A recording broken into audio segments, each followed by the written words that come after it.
우리는 특별한 사람들입니다. 왜 특별한 사람들이냐면 성부, 성자, 성령 삼위일체 하나님을 믿기 때문입니다. 성부 하나님, 성자 하나님이신 예수님, 성령 하나님이신 성령님, 이분이 세 분이신데 한 분이시다. 저도 아직까지 이 내용을, 이 말을 여러분들이 잘 알아듣기 쉽게 설명할 길이 없습니다. 논리적으로 설명이 안 됩니다. 근데 참으로 놀라운 것은 논리적이지는 않지만 이게 생명 걸고 목숨을 걸고 믿어진다는 건 놀라운 하나님의 은혜가 아닐 수 없다는 사실이죠. 삼위일체 하나님을 믿지 않는 자들로부터 수많은 이단들이 생겨났고 지금도 그런 이단들은 세계 각곳에서 준동하고 있는 그런 모습을 우리가 쉽게 볼 수 있습니다.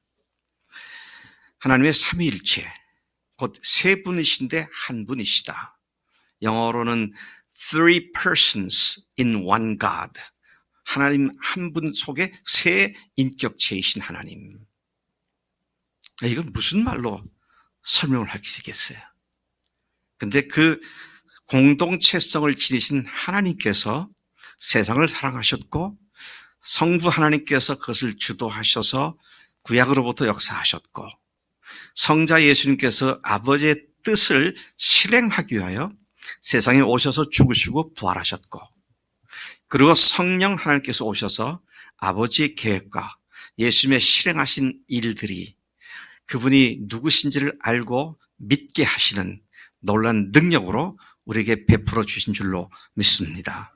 삼위일체 하나님이 총출동해서 우리를 구원하신 이 사건, 그리고 그 은혜를 누리게 하신 삼위일체 하나님의 놀라운 역사, 특별히 그 은혜를 깨닫고 누리게 하시는 역할을 하신 분이 성령 하나님이신 것입니다.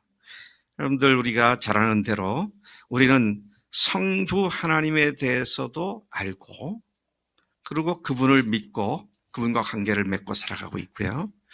더더구나 성자 하나님이신 예수님에 대한 우리의 믿음과 그분에 대한 사랑 관계도 맺고 알고 살아가는 자들입니다만은 유독 성령 하나님에 대해서는 어색하고 아직도 친밀하지 않고 아직도 성령 하나님 그 존재 자체에 대한 알쏭달쏭한 퀘션 마크를 갖고 어떤 때는 성령께서 역사하신다고 소리를 지르면서 성령께서 하심을 믿습니다 라고 기를 쓰고 기도를 하지만 또 한편으로는 정말 성령께서 역사하실까 이런 두 마음이 끊임없이 싸우는데 그 이유가 뭡니까? 성령님을 제대로 알지 못하기 때문이다라는 것입니다. 아주 심플하게 단순하게 말을 한다면 구약의 하나님은 성부의 하나님으로 역사하셨습니다. 그래서 신약의 하나님은 예수님으로서 오셔서 우리를 죽으시고 부활하신 사건으로 신약은 성자 예수님의 시대였다. 사역을 한 시대였다. 그렇게 말을 한다면 그분이 부활 승천하신 뒤에 성령님을 보내셔서 그러니까 지금 2000년 전이죠. 지난 2000년 동안 지금까지 각 믿는 사람들 속에 내주하시면서 하나님 말씀을 깨닫게 하시고 알게 하시고 믿게 하시고 더더구나 예수님이 단순한 초라한 유대 한 청년이 아니라 그분이 바로 하나님이셨던 사실 부활하신 사건을 통하여 전무후무한 사건이죠. 누구도 흉내낼 없는 사건 부활을 통하여 그분이 하나님으로서 십자가에 죽으셨다는 사실을 깨닫게 하고 믿게 하시고 그리고 그분 앞에 우리 인생의 무릎을 꿇고 예수님 나의 주님이십니다라고 고백하게 하는 그 일이 오직 성령께서 역사하셔서 된 것이다. 이 사실을 우리가 반드시 주목해야 하는 것이죠. 조금 전에 말씀드린 것처럼 그것은 시작입니다. 그렇게 하나님을 알고 예수님을 주인으로 모신 사람들이 그 뒤에 성경을 통해서 하나님께서 예수님께서 계속 보장해 주신 승리하는 삶을 제대로 살 것이냐 말 것이냐. 자, 이것이 현재 우리 앞에 놓여 있는 삶의 중요한 과제입니다. 근데 놀라운 것은 주님께서 말씀하신 승리로운 삶을 사는 것은 그렇게 살게 될 때에 그렇게 사는 나도 스스로 놀라는 그런 은혜인 것이죠. 즉 그리스도인의 삶은 자신들의 노력과 애씀과 수고와 자신들의 깨달음과 지식과 이해로 이루어진 것이 아니라 전적으로 성령의 신비하신 능력으로 그 일이 이루어진 줄로 믿습니다. 자, 그렇다면 무엇이 결정적인 요소냐? 성령님이 내 안에 계신 것을 확인하고 그리고 그분의 음성을 매일 매순간 듣고 그대로 순종하는 것. 이것이 그리스도인 삶의 가장 결정적인 요소가 된다. 그런데 오늘 제가 이 시간 좀 더 집중적으로 생각하려고 하는 것은 그 시작이 성령으로 말미암아 예수님이 주님이라는 사실 앞에 굴복하고 그분이 나의 주님이시다, 나의 왕이시다, 나의 통치자이십니다, 나의 황제이십니다 라는 믿음의 고백을 하게 하시는 성령의 역사하시는 시작이 분명해야 그 뒤에 오는 것은 거의 자동적으로 되어지는 일이기 때문에 오늘 성령의 역사에 대한 제가 많은 얘기를 했음에도 불구하고 오늘 초점은 오늘 우리가 읽었던 본문 말씀으로 나오는 것을 묵점으로 성령으로 하지 아니하고는 누구든지 예수를 주시라고 할 수 없다, 주님이라고 할 수 없다는 이 말씀에 집중하기를 원하는 것입니다. 참 우리가 성령님에 대해서 애매모호한 태도를 갖고 있거나 뿌연 태도를 갖고 있거나 그분에 대해서 무지하거나 무식하거나 또는 매우 서툰 주님에 대해서 성령에 대해서 서투르게 대하는 그런 모습을 보게 되는 것이다 하는 것이죠. 성령 하나님께서 우리로 하여금 예수님의 십자가와 부활 복음으로 나타내신 하나님의 사랑에 감동케 하셨습니다. 그리고 예수님을 주인으로 모시게 하시죠. 하나님으로 영접하게 하실 뿐만 아니라 그리스도인으로서의 매일매일 순간적인 모든 삶을 인도해 주시고 그분의 말씀에 순종하도록 능력을 주시는데 그분의 인도하심과 그분의 말씀에 순종하는 삶을 성공적으로 과연 누리고 살아가고 있는가? 사실상 그리스도인이 성령의 음성을 제대로 알아듣고 그분의 말씀에 순종하는 삶을 살게 될 때에 조금 전에 말씀드린 것도 자기도 놀랍니다. 나에게서 어떻게 이런 일이 가능했을까? 내가 원래 이기적인 존재인데 어떻게 내가 다른 사람을 위해서 이렇게 헌신하는 믿음을 주셨을까? 하나님 참으로 놀랍습니다. 주님이 하시는 일인 것을 고백하지 않을 수 없습니다. 여러분 우리는요 1년의 규칙을 지키는 율법에 따라서 사는 사람들이 아니잖아요. 고도의 자유함과 자율성을 가지고 감사함과 사랑의 동기로 살아가는 사람들이 그리스도인들입니다. 따라서 아까 상범 형제가 얘기한 것처럼 새벽기도 나오는 것조차도 목사님이나 교회 다른 사람들한테 눈도장 찍기 위해서 나오는 거 아니잖아요. 그건 아니죠. 주님께 나와 주님께 기도하는데 간절함과 감사함과 큰 기대와 믿음을 가지고 행하는 것이 그리스도의 삶이다라는 것입니다. 그런데 실제로 그런 삶을 누리고 살아가는 그리스도인들이 얼마 많지 않다는 것입니다. 지금 죽어도 천국 갈 확신이 있습니다라고 천국 갈 확신은 얘기하는데 오늘 성령께서 자신의 삶을 통하여 그분의 놀라운 일을 행하시는 것을 경험하며 사는 사람들이 과연 얼마나 되는가? 여러분은 어떻습니까? 지금 우리가 사도 낱말하는 거 아니고요. 강 건너 김성왕 얘기하는 거 아니고요. 우리 얘기를 지금 하고 있는 겁니다. 복음으로 말미암아 성령께서 그렇게 들어오셔서 우리 가운데 역사하시는데 그분과 얼마나 친밀한 교제와 또 그분의 승리를 누리며 살고 있는가? 여러분 그런 사람이 누구냐? 그렇지 못한 사람이 누구냐? 이런 따질 것도 없이요. 우리 자신들도 이러한 상태에서 크게 벗어나지 않고 있음이 직면하기가 불편한 진실이 아닌가. 어쩌다가 한 달이나 두 달에 한 번, 하나님께서 이렇게 승리케 하셨구나. 가뭄에 맞죠? 가뭄에 콩 나듯 어쩌다가 승리를 경험하는, 그리고 대부분은 비실거리고 살아가는, 그것이 돼서는 안 되겠다 하는 것이죠. 진정으로 주님이 약속하신 승리의 삶을 살고 마귀를 깨뜨리고 하늘 권세를 가지고 살아가는 그 승리의 삶을 살고 성령께서 맺게 하시는 열매들을 풍성하게 맺는, 그래서 나 스스로도 감동하고 감사하고 놀라고, 내가 전에는 이렇게 이기적인 사람인데 내가 다른 삶에서 시간도 내가 희생을 하게 됐구나.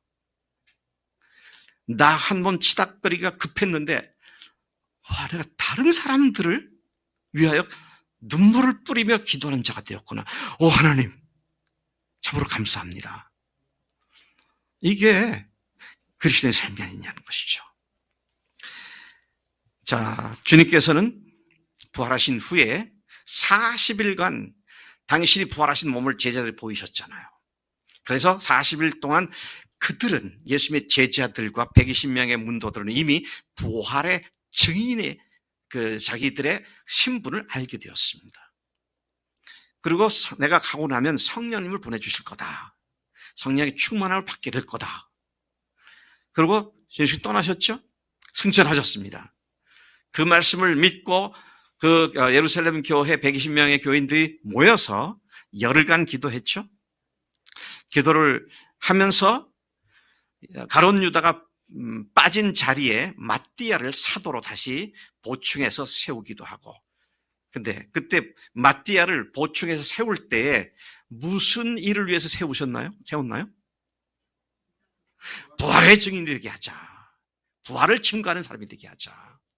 그래서 천거를 하고 제비를 뽑아서 둘 중에 하나를 마띠아를 세웠죠.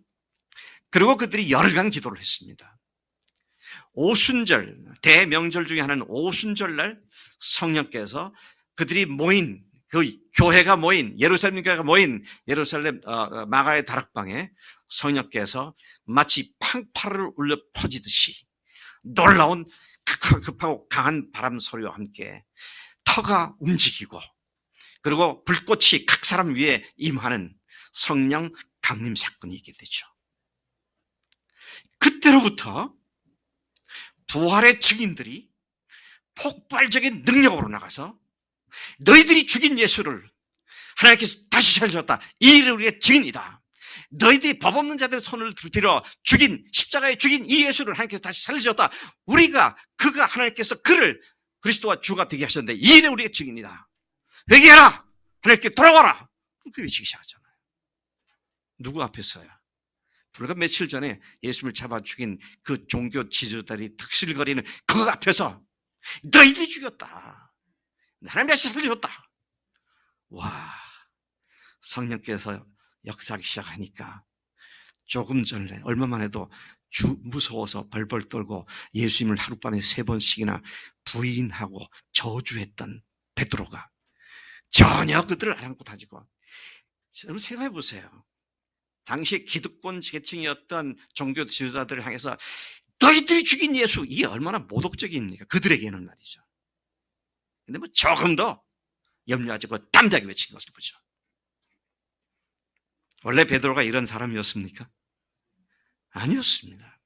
전 덤벙대긴 하지만 또 어떻게든지 자기 목숨 부지하기 위해서 예수님을 3번씩이나 부인했던 그였는데, 죽음 따위는 전혀 문제되지 않는, 성령으로 충만하게 되니까 성령이 마시니까 그와 같은 일을 하게 됐던 것을 보게 되는 것입니다. 자, 그런 능력 있는 삶이 바로 제가 승리한 삶이라고 말하고 있고요. 성령이 인도하는 삶인데 그런 삶을 우리가 살고 있느냐. 참 이상합니다. 왜 이상하냐? 제가 예수님의 복음을, 구멍을 기운 복음 메시지를 지금 한 10년째 우리 교회에서 얘기하잖아요. 한 8년 이상 강조하고 말씀드리고 있습니다. 그래서 제가 무슨 얘기를 하면 대부분의 교회인들 그 다음에 무슨 말 할지 다 알고 있잖아요. 세입사님 다 아시죠? 네. 다 그렇게 다 무슨 말 할 줄 알고 있어요. 근데 이상한 거는요, 제가 화요일과 금요일 저녁에 성경 공부를 했잖아요. 제자훈련 총서를 가지고 엊그제는 부활에 대한 얘기를 공부했습니다. 사실 목회자에게 금요일 저녁은 피곤한 날입니다. 일주일 동안 저 같은 경우에는 화, 수, 목, 금, 나흘 밤을 계속 연속으로 성경 공부하고 기도 모임 갖고 셀 모임 갖고 그러다가 이제 금요일 저녁이 왔는데 그것도 7시 반부터 9시까지. 근데 거기에서 부활을 얘기하는데 아이고 얼마나 힘이 나는지. 참 이상해요. 부활로 복음을 선포하면 어찌 그리 새롭게도 힘이 나는지 말이죠. 지금도 제가 힘이 납니다. 정 목사님, 우리가 70이 넘은 사람들이잖아요. 제가 이렇게 힘있게 살아요. 근데 그렇게 살게 만드는 게 복음이라고요. 그 복음 중에서도 성령께서 우리에게 그분이 하나님이라는 사실을 증명해 주는 십자가의 증거를 얘기할 때 그 얘기를 듣고 죽은 사람들이 살아나고 그 얘기를 듣는 사람들 중에서 구원받지 못한 사람들이 구원받는 이 일이 일어난 생명의 역사가 일어나기 때문에. 자, 왜 그렇습니까? 성령님이 누구시죠? 하나님이십니다. 하나님은 생사를 주관하신 하나님이십니다. 생명을 주관하신 하나님이세요. 그분의 가장 핵심적인 사역을 할 때 우리는 생명의 힘을 또 얻게 되는 겁니다. 제가 이 문제를 조금 이따 말씀을 드리겠습니다.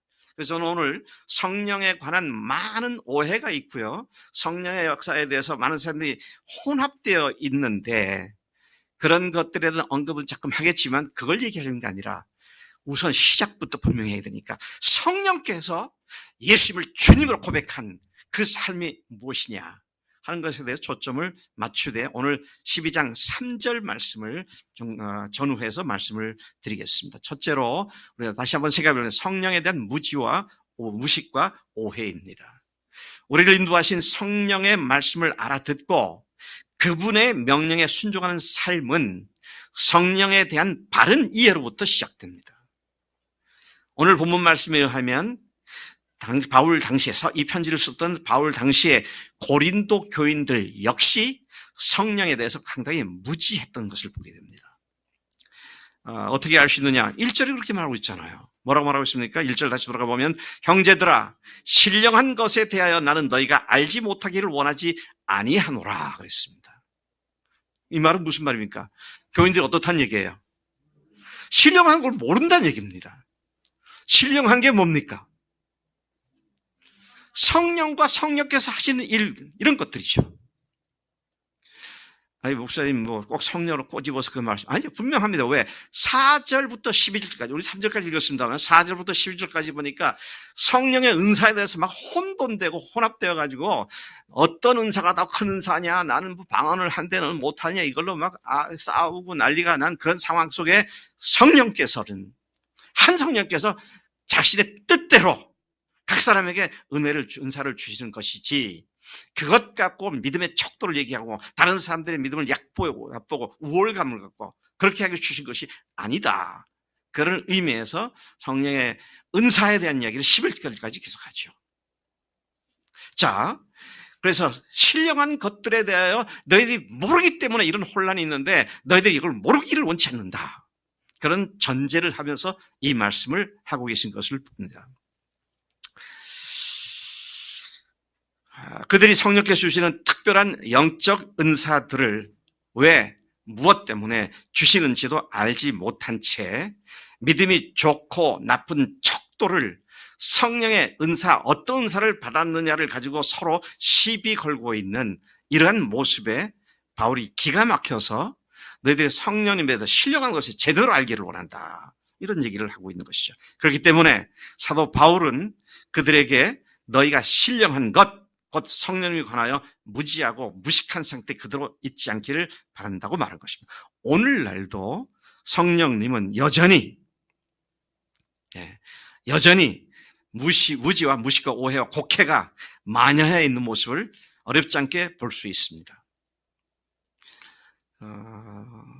예를 들어 성령께서 하시는 일이 뭔지, 성령의 능력이 뭔지, 능력이 뭔지 알았다면 그걸 실제로 누리는지, 또 지금 얘기했던 성령의 은사, 성령의 침례, 성령의 충만 등이 제대로 알지 못하니까 이게 세 가지, 네 가지가 막 믹스답 돼가지고 성령 충만을 성령 은사라고 얘기하고 성령 은사를 성령 침례라고 얘기하고 그러면서 잘못된 가르침을 하는 그런 많은 신학자들도 있고 목회자들도 있고 교회도 있다는 것이죠. 따라서 우리가 이런 것들에 대해서 잘 이해하고 정리하는 것이 필요한데, 이것은 나중에 또 내가 계속 앞으로 다루겠습니다만은, 성령께서 우리와 함께 계셔야 그 다음에 은사가 있고 충만이 있고 뭐가 있는 거지, 성령께서 나와 함께 계시느냐 안 계시느냐 이것부터 우리가 분명히 확실하게 짚고 넘어가야 한다는 것이죠. 근데 사도 바울이 지금 성령에서 알지 못하는 그들에게 다시 이야기를 하는 거면, 과거에 너희들이 어떤 삶을 살았느냐, 2절이 그걸 얘기하고 있는 것입니다. 과거에는 우상에게로 끄는 대로 끌려간 지난 날들이 아니었느냐. 하나님께서는 성령님과 아무 상관도 없이 살아왔던 이 고린도 교인들의 과거의 비참한 상태를 상기시키는 말씀을 2절에서 하고 있습니다. 너희들이 원래 이렇지 않았었느냐? 어떻느냐? 2절 다시 봅니다. 너희가 알거니와 너희가 이방인으로 있을 때에 말 못하는 우상에게로 끄는 대로 끌려갔느니라. 너희들이 멋대로 산 것 같지만 사실은 우상이 끌고 가는 일이고, 우상의 근본이 뭐냐? 마귀가 아니냐? 마귀에 끌려다니는 삶을 살았다. 지금 그 얘기를 하고 있는 것이죠. 그들의 근본된 죄악된 자리를 상기시킨 말씀이죠. 오늘날도 마귀는 하나님의 주권을 부인하고 예수를 믿지 않는 예수 믿지 않는 자들을 속여서 자신들을 만족시켜 줄 것에 목을 매게 만드는 것입니다. 야, 참, 오늘 전 세계에서 일어나고 여러 가지 일도 보면 기가 막힙니다. 기가 막혀요. 특히 우리나라 좀 잘 살게 되니까 많은 사람들이 오락, 취미, 여가에 엄청 많은 돈을 투자하죠. 제가 우리 이해숙 집사님 지역에 가서 그 뒷길로 이렇게 이면 도로로 가게 되면 캠퍼들이 많이 서 있더라고요. 그죠? 거기에 캠퍼들, 자동차에다가 끌고 다니는 트레일러처럼 캠퍼들이 많이 서 있더라고요. 항상 거기 서 있어요. 겨울엔 더더구나 꼼짝하고 서 있습니다.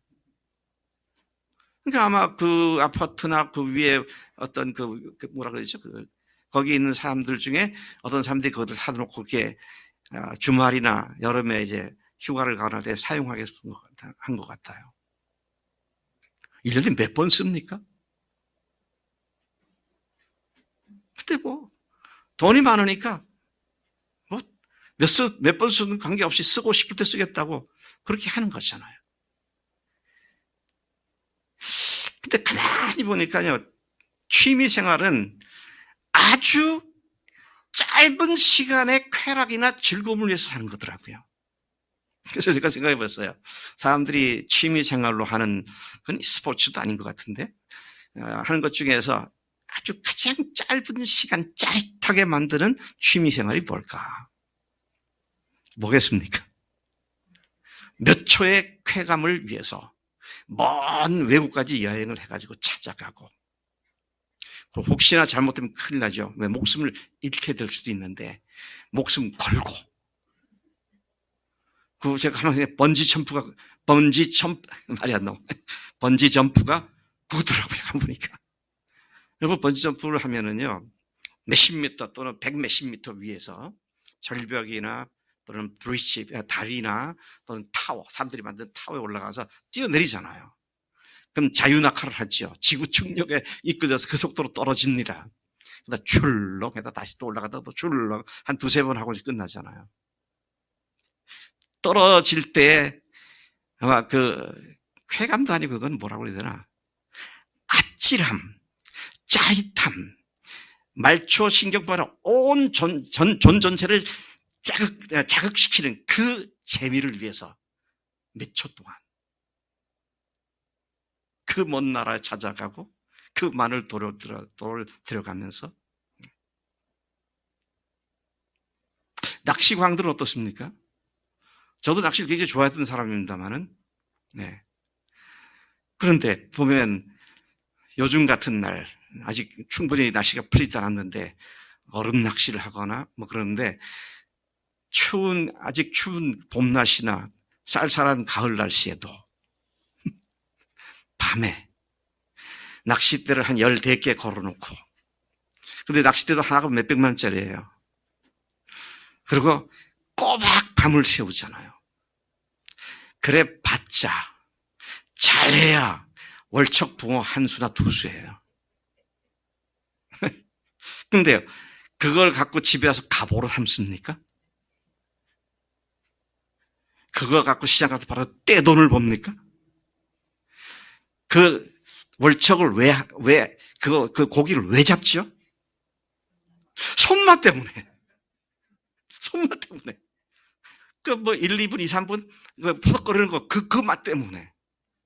그리고 그물로 걸어 올려서 그물망에 딱 신으면 상황 끝. 그리고 그 남은 여진을 느끼고, 너무 좋다, 뭐 이러고, 그러다가 집에 오는 거잖아요. 여러분, 제가 아주 짧은 걸 얘기했습니다만은 좀 긴 거, 돈 버는 재미. 돈 버는 재미도 재미가 많은가 보더라고요. 제가 코퍼스 크리스티, 텍사스에 공부할 때에 거기에 코퍼스 크리스티한 동네에 쇼핑몰을 4군데에서 옷가게를 하는 교포가 있었습니다. 그 돈을 굉장히 많이 벌었어요. 근데 제가 주말에 내려가서 달라스에서 이제 한 비행기로 70분 거리에 있는 곳이니까 주말에 그 집에서 잠을 자고 다음 주일 아침에 예배를 드리는데 하루 저녁에는 같이 두네요 같이 얘기를 하는데 그 남편이 그러더라고요. 목사님, 돈을 좀 벌어 봤는데요. 돈 버는 것도 이제는 재미가 없어서 못 벌겠다고. 그래서 그때 가난한 유학생으로서 저는 재미가 없어도 괜찮다. 나도 벌었으면 좋겠다.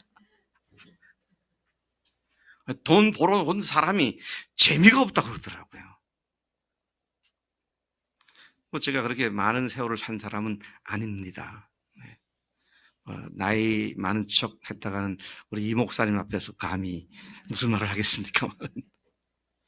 근데 돈이 좀 필요하거나 돈이 좀 모았으면 좋겠다고 한 것이 50대 말 60대 초까지고요.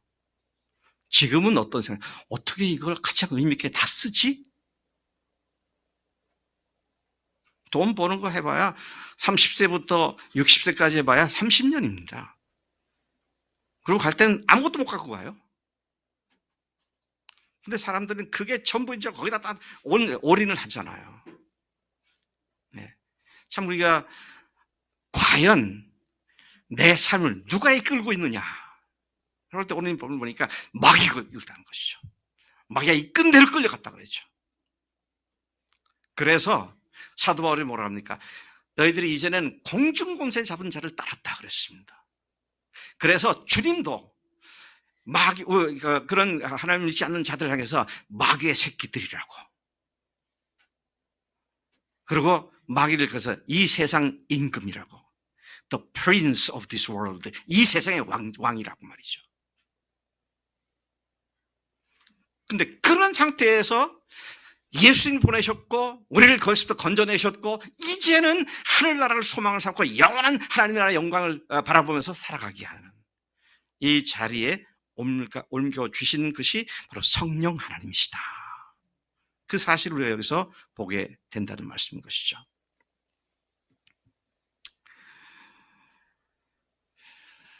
여러분, 세상에서 온갖 것을 다 해본 사람이 하는 마지막 말을 우리가 성경에서 보고 있습니다. 아마 성경에서 나오는 가장 부귀영화를 누렸던 그 왕국의 최고의 클라이막스에 있었던 왕 하면은 다윗이 아니라 솔로몬이죠.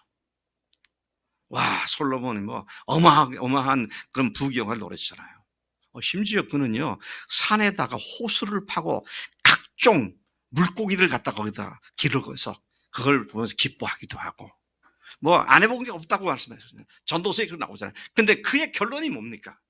다 하고 난 뒤에 결론이 헛되고 헛되며 헛되고 헛되니 모든 것이 헛되도다. 이 모든 것이 바람잡이다. 여러분, 그거 다 해봐야 비로소 깨달으시겠어요? 이미 깨달은 사람들의 교훈을 받고 더더구나 예수님을 주인으로 모신 주인 바꾼 사람들로서 우리가 어떻게 성령의 인도하심을 따라 살 것이냐, 여기에 관심이 맞춰졌을 때 제가 표현함으로 승리로운 그리스도의 삶을 살게 되는 줄로 믿습니다. 성령으로만 예수님을 주님으로 부를 수 있다고 말씀하고 있습니다. 그렇게 자기가 하나님 자리에 앉아서 자기가 자신의 주인이 되어 자기가 원하는 대로 사는 자들은 하나님과 원수된 자들이라고 말씀하시죠.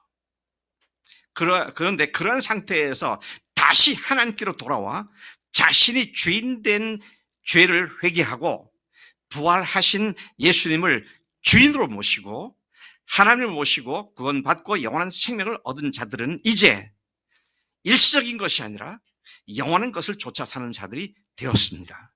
자신의 삶의 주인이 바뀐 사람으로 다시 태어난 것이죠. 자신이 주인 되었던 옛사람은 예수님과 함께 십자가에서 못 박혀 죽었고 예수님의 부활과 연합하여 하나님의 자녀로 새롭게 태어난 자가 되었다는 것입니다. 이걸 우리가 중생했다, 거듭났다 그렇게 말하죠. 구원받았다, 하나님의 자녀가 됐다, 영원한 생명을 얻었다, 다 같은 내용인데 표현을 다양하게 하고 있습니다만, 옛사람이 죽었고 새 사람으로 다시 출생하는 일은 그 누구도 아닌 오직 하나님만이 하시는 일이잖아요. 생사의 주관자가 하나님이시잖아요. 예수 믿는 건 내가 죽고 다시 예수님과 함께 다시 태어나는 것이기 때문에 그것은 그 누구도 어떤 이론도 어떤 사상도 아닌 하나님 자신만이 할 수 있는데 그 일을 하시는 하나님이 누구시다? 성령 하나님이시다는 것입니다. 죽고 사는 것이기 때문입니다. 그래서 내가 너에게 알리노니 하나님의 영으로 말하는 자는 누구든지 예수를 저주할 자라 하지 않고 또 성령으로 아니하고는 누구든지 예수를 주시라 할 수 없느니라. 그렇게 말씀하시죠. 사실 이 두 가지로 말씀하시면 한 가지 같은 얘기입니다. 예수 성령으로 말하는 자면 누구든지 예수를 저주할 자라고 하지 않는다. 저주는 누가 받는 것입니까? 죄인들이 받잖아요. 악인들이 받잖아요. 근데 예수님이 하나님이시니까 죄가 없으셨잖아요. 그러니까 예수님은 저주받을 자가 아니잖아요. 성령으로 말하는 자는 그분을 저주받을 자라고 말하지 않는다. 그러면서 반대로 또 다시 얘기한 건 뭡니까? 누구든지 성령으로 하지 않고 예수를 주시라고 할 수 없다. 그분이 주인이시고, 누구의 주인?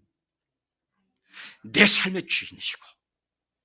그러면 주인이 주권을 갖고 계신 나는 그분께 순종만 하면 되죠. 순종하려니 알아들어야죠. 알아들어야 하려니 태어났어야 하죠. 태어나는 것부터 알았고 순종하는 것이 순차적으로 이루어지는데 태어나면 그 뒤에 것은 자동으로 오는 것이다 하는 것입니다. 자, 그래서 제가 오늘 이거 3절을 갖고 지금 집중적으로 얘기를 하고 있는 이유이기도 한 것이죠. 아까 그랬잖아요. 그렇게 주님께 순종하며 살면 나도 나 스스로 놀라운 그런 일들을 나를 통해서 하나님께서 하신다고 하는 이 경험이죠. 참 우리는 아까 우리 상범 형제가 그랬나? 아니, 상범 형제가 일부 예배 때 대운 형제 간증해서 지난해부터 하나님께서 우리가 기도했던 걸 다 이루셨잖아요.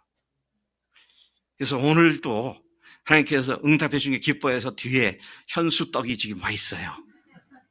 그래서 금년 1월 달부터 거의 매주 떡을 먹고 있습니다. 그 말은 매주 응답된 것을 감사하는 것이죠. 다음 주엔 무슨 떡이 나올지 모르겠네. 그래서 우리 교회를 처음 나오신 분들은요, 이 교회는 주일날 떡 주는 교회구나 그렇게 생각할 것 같아. 근데 떡을 낼 만큼 기뻐함과 감사함으로 하나님께서 이렇게 역사하셨구나. 이게요, 떡을 내지 않아도 내 작은 삶의 영역에 있어서 주님께서 그렇게 인도하시는 것이 늘 감격스럽게 체험되어지고 확인되어지고 누려지는 삶이, 그게 특별한 그리스도의 삶이 아니라 정상적인 그리스도의 삶이다 그것이죠. 3절이 그렇게 말을 하고 있죠. 누구든지 예수를 성령을 하지 않고는 예수를 주시라고 할 수 없느니라. 여러분, 주님이라고 말을 한다고 다 되는 건 아니죠. 예수님께서 그걸 말씀하셨습니다. 나더러 주여 주여 하는 자마다 다 천국에 들어간 것이 아니라 다만 하늘에 계신 내 아버지 뜻대로 행하는 자라야 천국에 들어간다 그랬습니다. 이 말을 또 이해를 제대로 못하는 사람들 어떻게 얘기하느냐. 봐라, 믿는 걸로 되는 거 아니다. 행함으로 되는 거다. 열심히 행하자. no way. 아니, 전혀 그거 아닙니다. 예. 열심히 행하자. 좋습니다. 행해보세요. 되나 안 되나? 돼요? 마음은 원하지만 육신이 연약하여 뭐 그러면서 늘 패배하는 얘기를 합니다.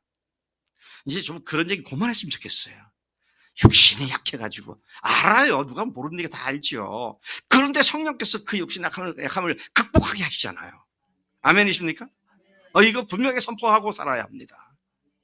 근데 그분이 주님이시기 때문에, 그분이 나의 삶을 주관하시기 때문에 그분께서 말씀하신 걸 알아듣고 순종하게 될 때에 뒤에 오는 열매는 자연스럽게 맺게 되는 것이죠. 열매 얘기를 하나만 더 한다면 성령의 열매에 대한 얘기가 있죠. 또 요한복음 15장에서도 열매에 대한 얘기가 나옵니다. 포도나무요? 너는 가지다. 그런데 보세요. 포도나무 가지가 포도나무에 붙어 있으면서 열매를 맺어야겠다. 그래가지고 가지가 막 지가 막 꿈틀게 내려가고 땅에다가 뿌리를 다시 박아가지고 물을 갖다 잔뜩 뿌려놓고 그렇게 열매 맺습니까? 그냥 붙어 있으면 돼요. 그냥 저절로 맺어져요. 우리의 의도를 가지고 열심히 해봐야겠다. 아닙니다. 성령님께 철저히 굴복하고 그분이 나의 주님이시다. 예수님이 나의 주님이십니다. 나의 통치자이십니다. 이 사실이 분명히 고백되어지고 그 말이 헛된 말이 아니라고 한다면 그 뒤에 나오는 삶의 행동은 그냥 성령의 열매로 맺혀지는 줄로 믿습니다. 그게 안 되니까 인위적인 노력을 하게 됩니다. 왜 나무 열매가 안 달리지? 이 나무가 배나무인데 왜 안 달리지? 그래가지고 시장 가서 배 한탕 사다가 거기다가 이제 끈으로 엮어가지고 두 정도 매단다고 그게 배나무입니까? 아니에요. 배도 모든 열매도 붙어 있으면 그냥 열매가 되는 겁니다. 붙어 있단 말은 무슨 말입니까? 생명력이 계속 오고 가는 관계라는 얘기죠. 오늘 이 말씀은 우리가 예수님을 주인으로 모시고 영원히 하나님의 자녀로 변화받은 여부를 알게 해주는 가장 중요한 기준이 되는 말씀이기도 합니다. 성령께서 알게 하셨고 믿게 하셨는가? 성령께서 예수님을 주인으로 고백하게 하셨는가? 그러면 끝난 얘기입니다. 우리들이 억지로 꿰 맞춘 것이 아니고요. 성령께서 하신 일은 틀림이 없으니까요. 근데 종종 우리가 착각할 때가 있어요. 사람들은 어떤 공동체에 들어가면 소속감의 욕구가 있습니다. 소속의 욕구가 있어요. 근데 내가 소속되려니까 이 공동체가 가치 있게 생각하는 것에 내가 맞춰야 이 공동체에 살아남겠구나. 그런 생각을 하죠. 그래서 이걸 어떤 신학자들은 faith, 신앙 문화화 과정을 통해서 신앙을 습득한다. 그렇게도 말을 하죠. 근데 그게 성령이 아니고 단순히 자연스러운 인간의 반응으로서 그렇게 된다면 그건 주님과 관계없는 일이 되어버리면 합니다. 성령께서 역사하실 때 분명하게 이분이 하나님이시구나. 이분이 나의 주님이시구나.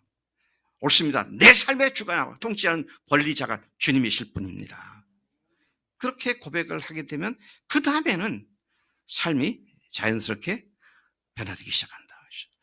우리 숙희 자매한테는 물어봐야겠네. 숙희 자매가 애들을 사랑하죠? 얼마나 사랑해요? 뭐 애들이라면 모든 걸 다 줄 만큼 사랑하잖아요. 그거 안 하면 누구한테 혼나기 때문에 그럽니까?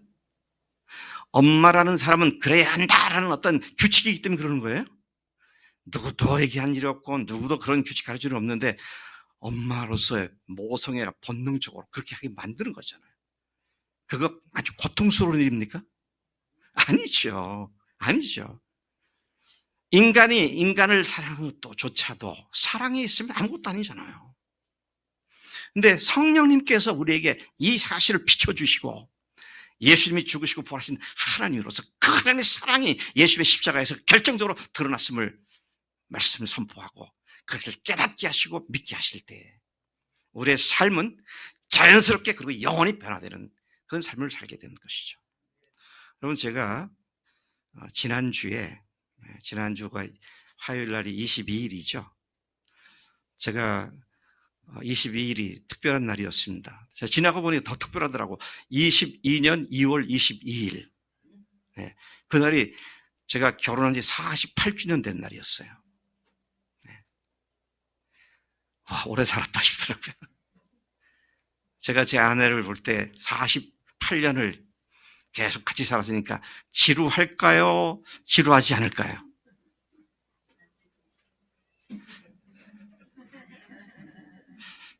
지루하지요라고 대답하고 싶은 마음 있으시죠? 못된 마음이. 전혀 지루하지 않습니다. 네. 또 지금도 계속 기대가 돼요. 이 사람의 이 귀한 사랑이 또 앞으로 어떻게 나와 함께 더 많은 세월들을 갈까? 여러분, 제가 머리가 굉장히 좋은 사람인 걸 여러분 모르시죠? 제가 보통 IQ가 아닙니다. 네. 왜 그러냐? 48년이면요. 1년을 365일이라고 했을 때 48년이면 그냥 40년 잡고 400일, 그렇게 해서 482, 32,000일인가요? 32,000여일 동안 한 번도 제가 결혼한 사실을 깜빡 잊고 집에 안 들어간 적이 없어요. 아, 얼마나 머리가 좋습니까? 근데, 아이고, 들어가면 집구석에 또 그 화상이 나를 갖다가 또 괴롭히겠지. 이러면 들어가기 그냥 고생스러울 거예요. 근데 들어갈 때 그런 마음이 없이. 왜? 사랑하니까. 아까도 말씀드린 사랑은 고도의 자율성이 있습니다. 감사함이 있고요. 자발성이 있습니다. 강요가 아닙니다. 우리 주님께서, 성령님께서 우리를 그 주님의 사랑으로 이끌어 주시고, 그래서 우리가 하나님께로 태어난 자들이 되었다. 그렇게 예수님을 주인으로 모신 사람들을 일컬어서 여러분들이 잘 아시는 대로 한번 암송해 볼까요? 요한복음 1장 12절, 영접하는 자, 곧 그 이름을 믿는 자들에게는 하나님의 자녀가 되는 권세를 주셨으니, 거기까지는 만분이 암송하는데, 그 다음에 13절, 이는 혈통으로나 육정으로나 사람의 뜻으로 나지 아니하고 오직 아버지께로 난 자들이니라. 오직 아버지께로부터 난 자들이라. 났다는 말씀은 뭡니까? 아버지로부터 태어났다는 겁니다. Born again. 다시 태어났다는 얘기죠. 거듭났다는 얘기죠. 중생했다는 얘기입니다. 그걸 아까 말씀드린 구원받았다, 영원한 생명을 얻었다, 또는 지금 죽어도 천국 갈 수 있다, 다양한 말로 표현하는데 결국은 예수님을 주인으로 믿고 그분께로부터 태어나게 하는 이 일을 성령께서 하신다고 하는 것이죠. 하나님의 자녀가 되는 것은 신앙으로 살려고 오랫동안 교회 생활하면서 성경을 많이 배우고 기도도 많이 한 내공의 결과로 되어지는 것이 아니다는 것이죠. 예수님의 십자가와 부활의 복음을 듣고 믿음으로 받아들여서 자신이 주인된 옛사람은 죽었고 부활하신 예수님을 주인으로 하나님으로 믿는 자들을 하나님께서 새로운 피조물로 다시 재창조해서 태어나게 하심으로 되어지는 것이다. 것이죠. 옛사람은 완전히 죽었고 새 사람, 곧 주인이 바뀐 하나님의 자녀로 태어난 것을 태어난 것을 의미하는데, 이러한 일, 곧 우리가 죽고 새롭게 다시 태어나게 하는 일은, 죽고 다시 살아나는 일은 인간이 할 수 있는 일이 아니죠. 그 누구도 할 수 없는 일입니다. 오직 하나님만이 하실 수 있는데 삼위일체 하나님 중에서 성령 하나님께서 바로 그 일을 하시기 위하여 세상에 보내심을 받아서 그 일을 지금도 행하고 계신다는 것이죠. 사람이 죽고 사는 것. 그러니까 예수 믿는 건 죽고 사는 문제입니다. 착하게 살고 좀 더 의롭게 살고 이런 문제가 아니에요. 성령님은 믿지 않는 사람들을 예수님께로 인도하시고 이끌어주시는 하나님이신 줄로 믿습니다. 과거에는 뭐가 그들을 이끄는 대로 끌려갔다고요? 마귀가 우상을 통해서 끌는 대로 끌려갔는데 이제는 주님께로 이끄시는 성령의 역사하심을 믿고 의지한다. 옛사람이 죽었고 새로운 사람으로 태어났다. 아멘. 그걸 두 글자로 뭐라 그럽니까? 아니, 십자가와 부활을 통해서 옛사람이 죽었고 사람으로 태어났습니다. 부활은 그 중에 그것이 가능하게 한 요소인데요. 그것들을 다 합쳐서 두 글자로 침례입니다. 침례예요. 왜요? 침례는 물속에 들어갈 때 뭘 상징한다고요? 예수님과 함께 내가 십자가에 죽었습니다. 또 물에 들어갔던 사람이 다시 올라오면서 상징하는 건 예수님이 부활하실 때 나도 그분과 함께 새로운 사람으로 부활했습니다. 그게 침례라고요. 그래서 이것을 성령이 하신다고 해서 그걸 얘기해서 성령의 침례라고 말합니다. 성령의 침례가 그거예요. 그럼 한번 또 물어봅시다. 우리 교회에 나온 지 얼마 안 된 구성일 형제들 물어보자고. 사람이 예수님과 함께 죽고 예수님과 함께 새로운 사람으로 태어나는 이 사건은, 이 영적인 사건은 우리가 물로 침례 받을 때에 일어나는 일이다. OX. X? 오케이. 그럼 언제 일어나? 예수님을 주의로 믿을 때, 그때 영적인 사건으로 발생하는 거죠. 근데 왜 물로 침례 받습니까? 나는 그렇게 예수님과 함께 죽었고 예수님과 함께 다시 살아난 그런 믿음을 갖고 있는 사람입니다. 라는 것을 전체 앞에서 신앙 고백, public confession이라고 하잖아요. 공개적인 신앙 고백이 침례의식이다 하는 것이죠. 그래서 우리들의 신앙의 본질, 복음의 핵심은 바로 이것이죠. 그분과 함께 죽었고 그분과 함께 다시 태어났다. 그것을 가능하게 하신 분이 누구다? 성령 하나님이시다. 그리고 그것을 하나님은 하실 일을 다 했습니까? 그거는 뭐다? 시작이다. 이제는 그분께서 우리에게 말씀하시고 모든 삶을 그렇게 살 수 있도록 능력을 주시는 성령 하나님이신 줄로 믿습니다. 하나님 아버지 감사합니다. 이 아침에 저희들 잘 알고 믿고 있는 내용이긴 하지만 하나님의 근본에 다시 우리 검토하면서 예수님과 함께 죽었고 예수님과 함께 새로 태어난 이 사건을 성령님께서 알게 하셨고 믿게 하셔서 참으로 감사합니다. 이제는 성령께서 역사하시는 이 시대에 성령님과 어떤 것보다도 더 친밀한 가깝게 느끼는 교제를 누리게 하시고 참으로 함께 기도하는 가운데 성령의 충만함을 받고 당당히 승리하는 삶을 살 수 있도록 우리를 인도하신 줄로 믿습니다. 그렇게 더욱더 열심히 헌신합니다. 감사하고 예수님의 이름으로 기도를 삼나이다. 아멘. 아멘.